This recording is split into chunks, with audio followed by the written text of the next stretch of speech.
Почитувани слушатели, ви посакувам Божји благослов. Што значи да се биде христијанин? Дефиницијата за оваа прашање би било ова. Тоа е личност која исповеда и верува во Исус Христос или религија втемелена на Христовото учење. Тоа е добра основа да одговориме на прашањето што значи да бидеш христијанин. Зборот христијанин во Новиот Завет е употребен 3 пати. Дела на апостолите 11 глава 26 стих, 26 глава 28 стих и 1 Петрово писмо 4 глава 16 стих.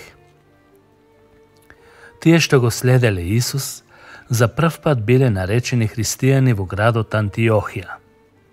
Така ги нарекле бидејќи нивниот начин на однесување, активност и зборување наликувало во сообразност со она што го објави Исус Христос. Зборот христијанин буквално значи припадник на Христос или следбеник на Христос, тој што целосно му се посветил на неговото учење. Но за жал, во текот на историјата зборот христијанин во голем дел го изгуби своето првобитно значење и често пати се користи од некој кој е само религиозен или има изградено своји лични морални вредности, кој во севкупниот живот не го одразува христијанството како што го објави Исус Христос. Има многумина кои не му се воопшто посветени на Исус Христос, а сепак во својата религиозна определба се изјаснуваат дека се христијани, па дури и спремни се да војуваат за христијанството, бранејќи го туѓи нехристијански религии. Така се изјаснуваат бидејќи одат во христијански храмови или живеат во нација која што се декларира за христијанска. Но одење во храм или црква не го прави никого вистински христијанин, ниту пак го прави да биде добар во моралот и етиката. Да се биде формално член на христијанството и да се прават надворешни дела, засновани од човечки фактор, никого не го прави Христов следбеник. Библијата учи дека добрите дела не се прифатливи за Бог како средство за спасение.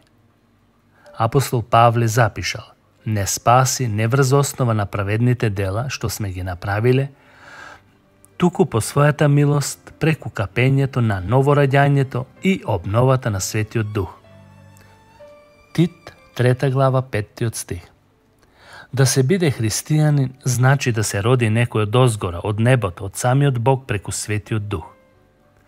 Откако ќе стане нова личност, тој ја полага сета своја доверба во Исус и живее во согласност со неговото учење. Павле во тој поглед јасно го дефинирал спасението.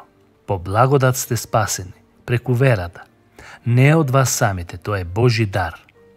Ефесјаните 2 глава 8 стих.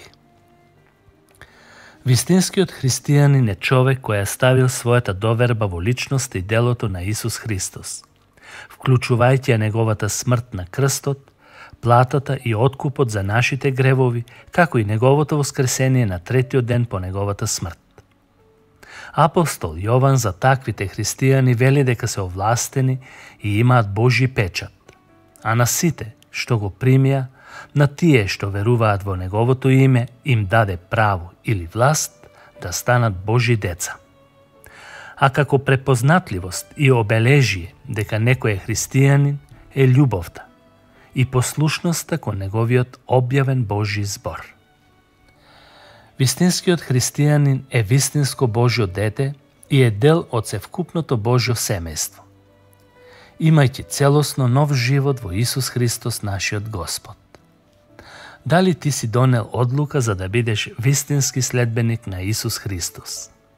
Ако не си ја донел, денес е погоден ден за одлука, зашто тоа ќе ти биде вечен капитал што никој не може да ти го одземе, а тоа е вечен живот. Бог нека помогне. Амин.